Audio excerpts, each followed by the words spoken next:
Um dia, uma torre misteriosa apareceu de repente na cidade. As pessoas decidiram chamá-lo de masmorra. E embora fosse cheio de terreno acidentado e monstros perigosos, também era uma terra de oportunidades, onde inúmeros tesouros aguardavam. Fala aí galerinha, a nossa história de hoje é sobre um nerd de 26 anos. Que queria se tornar milionário da noite para o dia, mas como ele era uma pessoa comum, ele só sonhava mesmo, mas do nada, ele foi sugado para um portal.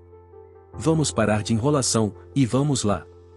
Em um lugar estranho cercado por florestas exuberantes e montanhas distantes, há muitas pessoas fantasiadas de aventureiros. Na verdade, são aventureiros em uma torre. Eles estão cuidando de seus negócios quando ouvem uma vozinha chamando todos os humanos para prestarem atenção. E quando eles se viram, encontram um gato falante tentando lhes vender alguma coisa. Os aventureiros ficam surpresos ao ver um gato mercante errante e ficam encantados com sua fofura. Eles perguntam o que ele está vendendo e o gato mostra um tomate cereja. Os humanos não ficam impressionados com o produto depois de terem grandes esperanças no gato. Eles esperavam por algo maior, como armas lendárias ou poções misteriosas. Um tomate cereja comum era algo que eles podiam comer sempre que quisessem. Mas o gato diz-lhes que seriam tolos se julgassem os tomates antes mesmo de os avaliar. Ele afirma que o tomate que estava vendendo não era nada extraordinário e que eles deveriam verificar sua janela de status para saber mais sobre suas características especiais. Os humanos ficam curiosos e olham para a janela de status do mágico tomate cereja. Poderia aumentar 0,1 MP por 10 minutos e poderia queimar imediatamente 10 gramas de gordura quando ingerido. Um homem diz que o valor é muito baixo, mas o tomate já encontrou o seu público-alvo. As mulheres estão enlouquecendo com um produto que pode queimar 10 gramas de gordura só de consumir. O gato sorri presunçosamente e diz que esse tomate custaria 0,5 moedas de torre por pedaço. Mas ele fica assustado quando as aventureiras correm em sua direção, dispostas a comprar todos os tomates que ele tem por um preço ainda mais alto. A competição irrompe entre eles e todos querem obter os benefícios para si. Um homem pergunta ao gato de onde ele tirou os tomates, e o gato sorri e diz que era segredo. Em seguida, vemos a cena de um campo onde aqueles tomates cereja estão sendo cultivados. Um homem pega um tomate e parece que está fazendo as malas para hoje. Ele diz ao seu assistente, um coelho carregando um carrinho cheio de tomates, que eles escolheram tomates suficientes para o dia. O homem diz aos outros trabalhadores para fazerem uma pausa também. E vemos 2 coelhos tentando colher outra safra. O homem então espreme um tomate em um copo e pede a uma abelha que lhe dê um pouco de mel. Ela cospe uma grande gota de mel e o homem mistura o conteúdo do copo. Sua bebida energética especial está pronta e ele a bebe junto com seus coelhos ajudantes. O suco de mel e tomate cereja é uma bebida vital, e o homem diz que a vida deveria ser assim. Todos os seus coelhos também levantam seus pequenos copos para mostrar que concordam com ele de todo o coração, mas então ele é atingido por uma busca repentina. Ele tem que distribuir a bebida de mel e tomate cereja ao gerente da torre. Não há recompensa pela missão, mas se ele se recusar a fazê-la, a penalidade será decepção. O fazendeiro não quer fazer isso, mas quando outra mensagem o empurra, ele concorda em completar a missão mais tarde. Só então, o comerciante de gatos volta para a fazenda. Ele chama o fazendeiro mestre Sejun e pula nele. Sejun também está feliz em ver o gato de volta e diz que concluiu o trabalho mais rápido do que esperava. O nome do gato é T, e ele conta a Sejun que esgotou e ganhou muitas moedas da torre. Sejun fica impressionado e pensa que não demorará muito para se tornar famoso na torre. E quando T ouve isso, ele entra em pânico porque estava mantendo o nome de Sejun em segredo. Mas o gato preocupado com o dinheiro já pensa em vender mais uma rodada de colheita depois de comer, pois quer ganhar muito dinheiro. Enquanto T corre até um coelho preto, pedindo-lhe para reabastecer seus suprimentos, Sejun pede que ele descanse um pouco mais.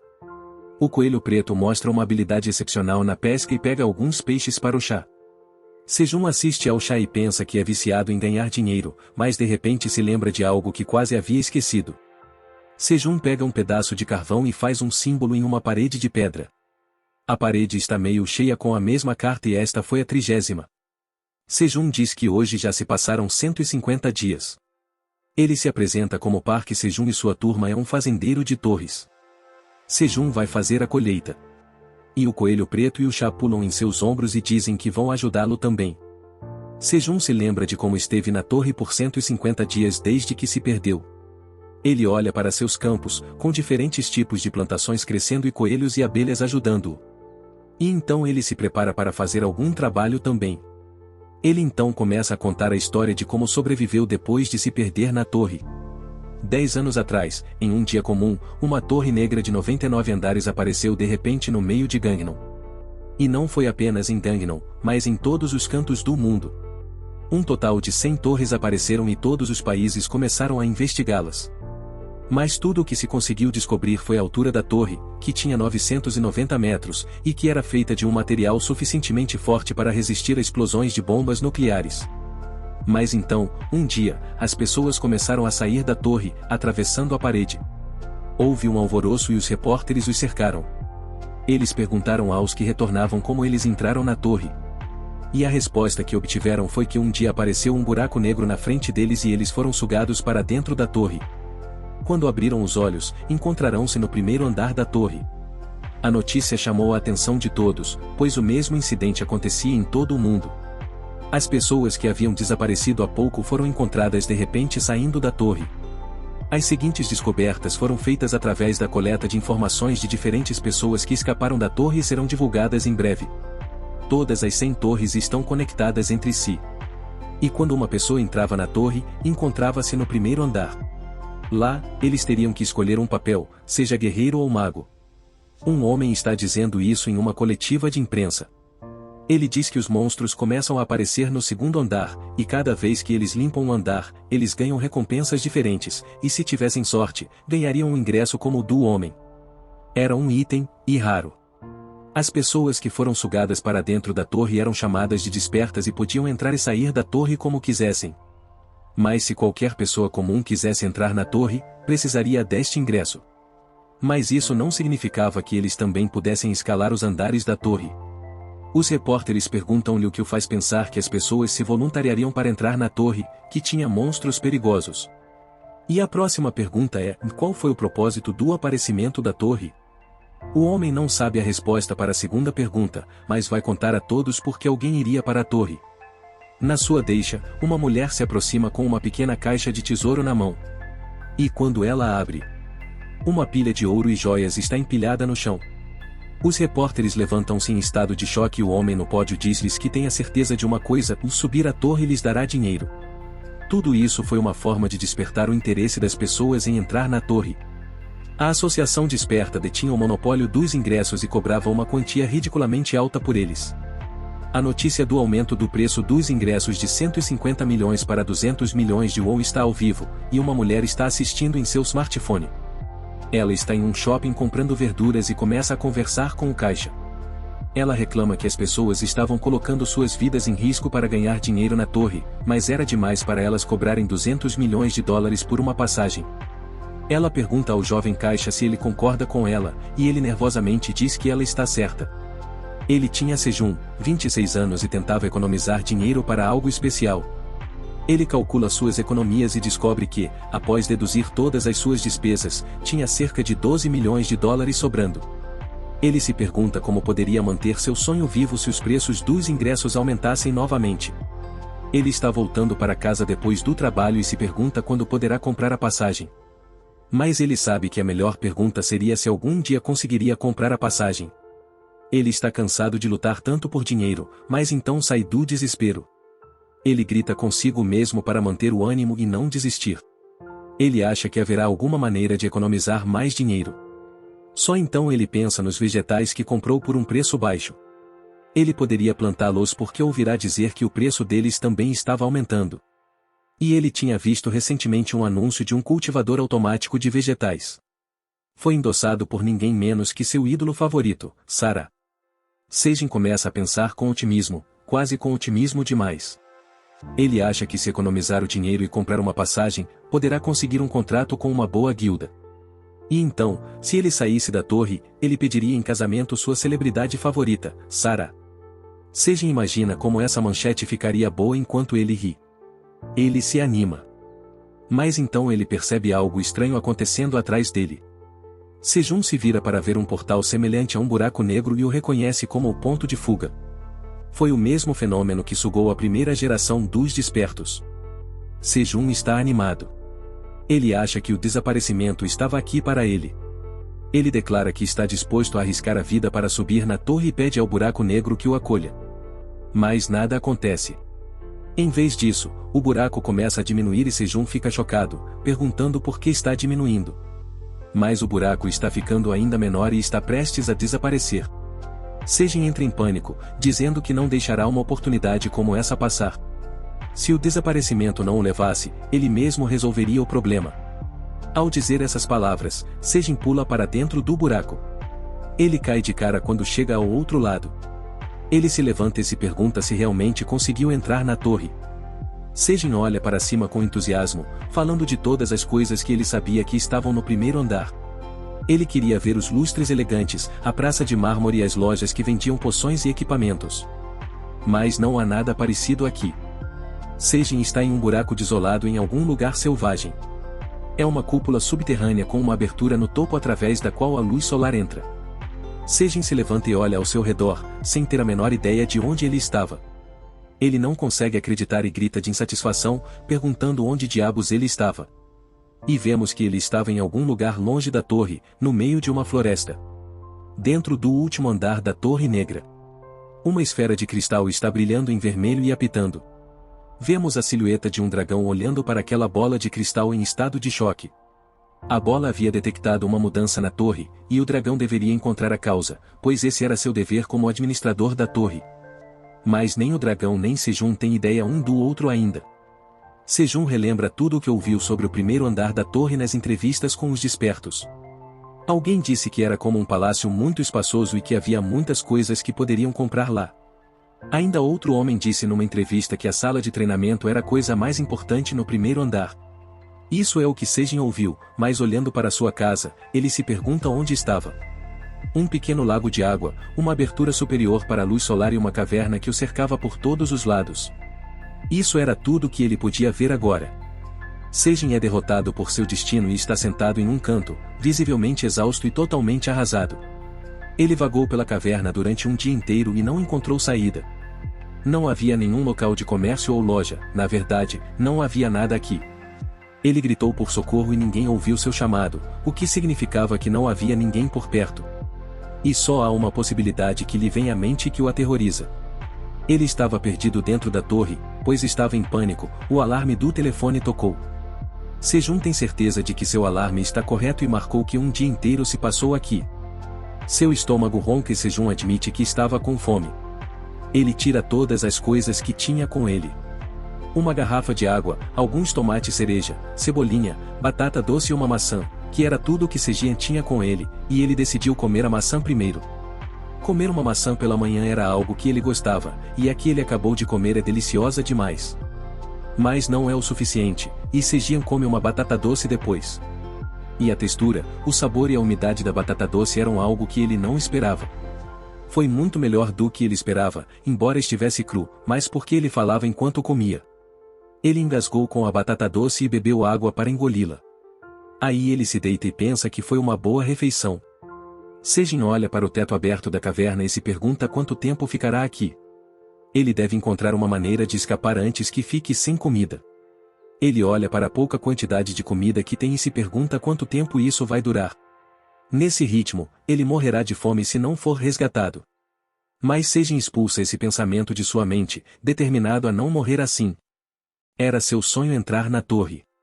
E agora que ele finalmente estava aqui, ele não iria morrer imediatamente. Ele tem uma ideia quando vê o caroço da maçã. Sejin pega e planta no solo. Então ele pega uma cebola verde e quebra perto da base. Ele planeja comer as folhas como alimento e plantar as raízes para obter mais colheitas. Ele também pega 3 tomates e 2 batatas doces e os planta. O que sobrar agora será seu alimento até que a colheita cresça. Sejin diz que fará de tudo para sobreviver. Isto é, até que as plantas cultivadas cresçam. Ele se dirige a eles e diz que vai esperar por eles. Eles são o seu futuro. Mas só então, Sejin ouve o grito de um monstro que deixa seus cabelos em pé. Ele fica chocado, o que acabou de ouvir foi o som de um monstro. Mas não havia registros de monstros no primeiro andar. E então tudo fica escuro e Sejin olha para cima e encontra algo ainda mais chocante. A lua eclipsou o sol e Sejin sabe que era uma lua azul. Ele ouve o grito ensurdecedor do monstro novamente, e seu corpo não aguenta a pressão que o grito exerce sobre ele. E assim que os gritos param, Sejin percebe um dragão negro voando no céu. Ele fica hipnotizado pelo dragão negro e diz que é lindo. Então ele perde a consciência e cai em um sono profundo. Mas algo estranho está acontecendo com suas cebolas verdes. Eles começam a brilhar no topo e um novo crescimento começa. Sejun é acordado pelo alarme e sua cabeça ainda está doendo. Ele olha para o telefone para ver quanto tempo dormiu e se assusta ao descobrir que ficou inconsciente por 2 dias inteiros. Como ele dormiu 2 dias em solo duro, suas costas estão doendo e ele está muito mais cansado do que antes. Mas quando ele se senta, reclamando que todo o seu corpo está doendo, suas costas recebem algum apoio. Sejun se vira para ver uma planta e se pergunta de onde veio a árvore. Mas então ele olha novamente e descobre que era uma planta de cebola verde, a mesma que ele havia plantado. Todos eles cresceram e eram gigantescos. Sejun está perplexo. Ele se pergunta se as cebolas verdes poderiam crescer tanto em apenas 2 dias. Ele percebe que esse crescimento não natural deve ser propriedade da torre. Ele tinha visto um documentário que ensinava como o crescimento das plantas dependia do meio ambiente. E ele tem certeza de que o poder da torre afetou as cebolas verdes. Sejun fica impressionado com a constatação de que talvez outras culturas também estejam prontas agora e, enquanto as verifica com entusiasmo, descobre que mudas de tomate também surgiram do solo. Ele está animado com o crescimento de suas plantas, mas então percebe que as cebolas verdes estão bloqueando a luz do sol. Ele decide cortá-los para que suas mudas de tomate também possam receber luz solar. Ele quebra as cebolas verdes um pouco acima da base, e é uma tarefa mais difícil do que ele pensava. Sejun terminou a colheita. E ele se pergunta qual seria o sabor da folha de cebola verde. Ele dá uma mordida e queima a boca porque a folha estava mais picante do que qualquer coisa que ele já havia provado. Ele espirra a boca com a água do lago, reclamando que a folha é muito mais picante que a original. Mas mesmo que sua boca estivesse chamuscada, seu estômago não sentia calor. Sejun acha que pode se acostumar com isso, e sempre que precisar de algo picante, será ótimo. Ele decide secar as outras cebolas verdes e guardá-las para mais tarde. Ele volta ao seu lugar habitual. Uma pedra no centro da caverna e começa a comer tomates. O sol nunca se pôs na torre, mas ocasionalmente houve casos em que a lua eclipsou, e esse fenômeno foi chamado de lua azul. Mas a lua azul não aconteceu até o 10º andar. Sejin acreditava que estava em algum lugar do 1º andar, mas agora não tem certeza, e o que era ainda mais confuso era o dragão. Não foi uma ilusão e Sejin não sabe em que andar foi encontrado. Quando a torre apareceu há 10 anos, uma das principais guildas, chamada Fênix Guild, limpou o 37º andar. Foi uma conquista que ainda não foi superada. E por causa disso, as informações sobre os andares 30 a 37 foram mantidas em segredo do mundo. Mas havia muitas informações sobre os andares abaixo do 30. Os andares até o 10º andar tinham monstros e esqueletos. Dos 11 aos 20, foram goblins, e dos 21 aos 30, foram orcs. Sejin ouviu alguns rumores sobre monstros-aranha encontrados nos andares acima do 31. Mas não havia certeza da notícia. No entanto, ele nunca tinha ouvido nada sobre um dragão.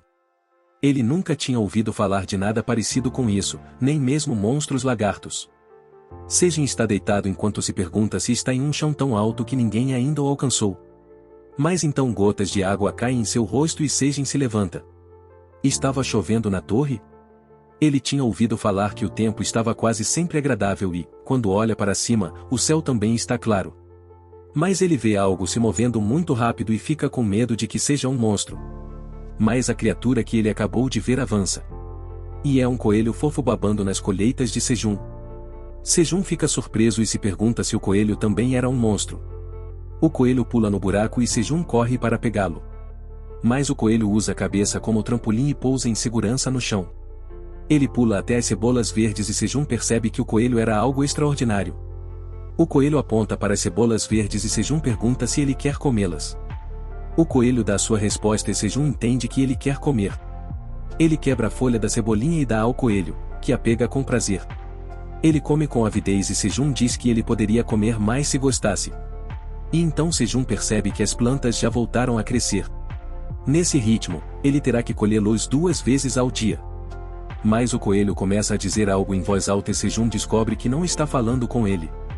Ele olha para cima, para a entrada da caverna, e encontra outro coelho vindo em direção a eles.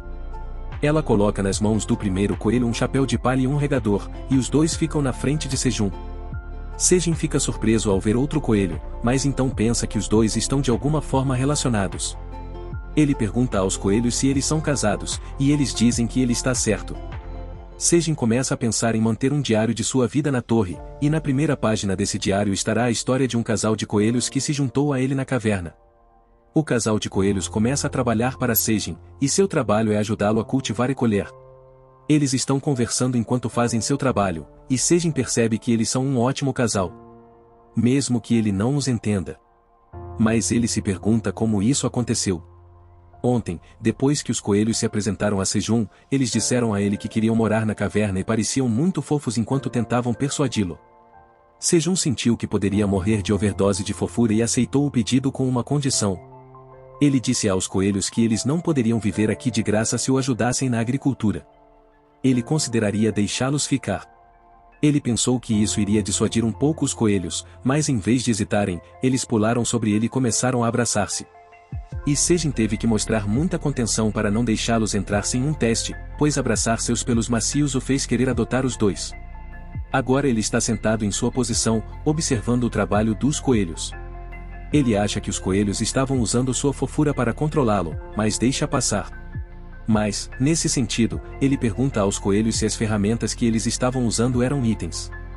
O marido coelho tinha um regador que parecia ter um suprimento infinito de água, e Sejong não tem certeza disso. Mas parecia-lhe que a esposa coelha tinha um bolso mágico que continha todas as ferramentas necessárias para a agricultura. Sejong diz que estava com ciúmes e desejou ter um item tão maravilhoso. Os coelhos concluíram a colheita das cebolas verdes e estão ansiosos para mostrá-las a Sejong. Sejong diz a eles para secarem as cebolas verdes e começa a inspecionar outras plantações também. Mas os coelhos olham para Sejong com olhos ansiosos e impacientes. Eles estão fazendo uma pergunta e Sejong entende o que eles querem. Ele diz a eles que eles passaram no teste e agora eles poderiam viver na caverna. Os coelhos pulam de alegria ao ouvir a boa notícia e começam a falar sobre alguma coisa. Eles correm para um canto da caverna e Sejong se pergunta o que eles estão fazendo agora. A esposa dá uma pá ao marido e ele começa a cavar. E em pouco tempo ele cria um lar para ele e sua esposa. A esposa coloca uma guirlanda de flores na porta da nova casa e dá as boas-vindas ao marido para entrar. Mas ele está exausto de cavar e construir uma casa e mal consegue ficar de pé. Sejong se aproxima deles e diz que o marido coelho foi ótimo por fazer uma casa tão rápido. O marido coelho levanta o polegar para ele, mas então ele sente a mão da esposa em seu ombro. Ela está corada e apontando fofamente para a porta, e o marido está apavorado. Ele está assustado, mas sua esposa o arrasta para fazer amor docemente. Sejong ouve os sons vindos de sua casa e deseja tudo de bom ao marido, mas ele chora por dentro porque tem ciúmes dele por ter uma esposa. Esse ciúme não dura muito. E Sejong volta para seu lugar. Ele conta que era chato ficar sozinho na caverna e agora, graças aos coelhos, tinha alguém para ajudá-lo e algo fofo para procurar. Ao dizer isso, Sejong deita-se sobre as folhas secas de cebola. A fumaça começa a subir por baixo de suas costas e Sejong sente algo quente em suas costas. Ele pula para ficar em pé e rola no chão, sentindo que suas costas estão pegando fogo. Ele está se perguntando o que aconteceu quando se levanta e vê a razão por trás disso. A garrafa plástica cheia de água funcionava como uma lente e queimava as folhas secas da cebola. A inspiração encontra Sejong, e ele entra em modo de sobrevivência selvagem total. Ele começa a agir como o apresentador de um popular programa de sobrevivência. Ele conta que o ambiente na torre era difícil, mas não desistiu. Ele tinha uma garrafa de plástico e cebolas verdes secas que o ajudaram a sobreviver. Voltando ao normal, Sejong diz que pode usar a garrafa de plástico como lente convexa para iniciar um incêndio. Ele havia aprendido isso em um famoso programa de sobrevivência. Mas não funciona e Sejong começa a chorar e choramingar. As folhas soltaram apenas um pouco de fumaça, mas não pegaram fogo. Enquanto ele suspira, pensando no que está fazendo de errado, uma pequena faísca se acende e Sejong encontrou a peça que faltava. Os coelhos saem de casa e veem Sejong fazendo algo que eles não entendem. Ele está soprando vento sobre a pilha de folhas secas, esperando que elas peguem fogo. Os coelhos se aproximam dele e Sejong pede que soprem nas folhas enquanto ele usa a garrafa como lente. Eles começam a trabalhar juntos e Sejong implora para acender o fogo. E logo depois de tentar um pouco, as folhas pegam fogo. Sejun está exultante. Ele finalmente tem fogo. Ele olha para as cebolas e decide cozinhá-las. Ele cozinha um talo no fogo e os coelhos olham para ele confusos. Sejun acha que sua cebola estava bem cozida. Ele descasca a parte queimada e depois dá uma mordida. Os coelhos o veem estremecendo e Sejun solta um grito de alegria. A folha de cebola cozida era tão doce que Sejun ficou radiante. Ele acha que sua boca parecia um cavalo verde correndo solto em um campo verde. Ele repete que está uma delícia e começa a assar outro. Os coelhos também estão curiosos para saber que diferença faria cozinhar, então eles assam um para si. E enquanto comem, seus olhos brilham de alegria por comer algo tão doce. Esta é a segunda anotação no diário de Sejin sobre a permanência na torre. Ele descobriu o fogo, comeu comida quente e foi dormir em paz. Muitos dias se passaram e agora Sejin está acostumado com o estilo de vida de um fazendeiro. Ele acorda de manhã e vai lavar o rosto na lagoa. Ele retorna às suas plantações e agora as plantas de tomate, cereja e batata doce também cresceram consideravelmente. Ele concluiu a colheita das cebolas verdes do dia. Além disso, ele terminou de regar as plantas de tomate e batata doce. Sejun agora está pronto para o dia e se sente muito bem. Muitas coisas aconteceram nos últimos dias. Depois que ele descobriu o fogo com a ajuda de coelhos, eles fizeram tochas com folhas de cebolinha e as colocaram ao redor da caverna. Isso ajudou a percorrer a caverna com facilidade, especialmente nas áreas escuras como o lago. Ele estava perto do lago com uma tocha na mão quando viu algo se movendo na água. Um peixe saltou da água e Sejun ficou tão assustado que mal se esquivou da boca aberta. O peixe saltou com muita força e acabou em terra firme, sem conseguir voltar à água. Esta foi a primeira vez que Sejun viu isso. Ele se pergunta se o peixe foi atraído pela luz da tocha e sua intuição se mostrou correta. E assim, Sejun descobriu peixes na caverna. Ele mata o peixe e assa no fogo, mesmo sem tempero. O peixe é realmente saboroso. Sejun encontra os coelhos babando enquanto come o peixe e pede sua parte. Ele está chocado. Ele não esperava que os coelhos comessem carne, mas como eram basicamente monstros, ele achava que isso era natural. 2 dias depois, a lua azul apareceu e, usando seu telefone, Sejun descobriu que a lua azul aparecia a cada 30 dias neste andar. Ele estava usando um laptop e um banco de energia para manter o telefone carregado e poder controlar a data. Mas suas baterias também acabaram acabando.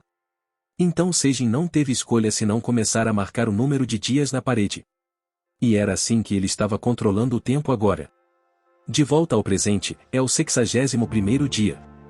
E Sejin agradece aos coelhos que vão dormir exatamente às 19 horas e acordam às 5 horas. Por isso, ele pode continuar contando os dias sem cometer erros. E mesmo que o sol nunca se pusesse dentro da torre, o relógio biológico deles era adequadamente confiável. E há alguns dias, algo incrível aconteceu. Vemos o marido coelho cansado abrir a porta de sua casa e, sem perder um momento, um grupo de coelhinhos sai correndo. Eles eram filhos do casal de coelhos que nasceu recentemente.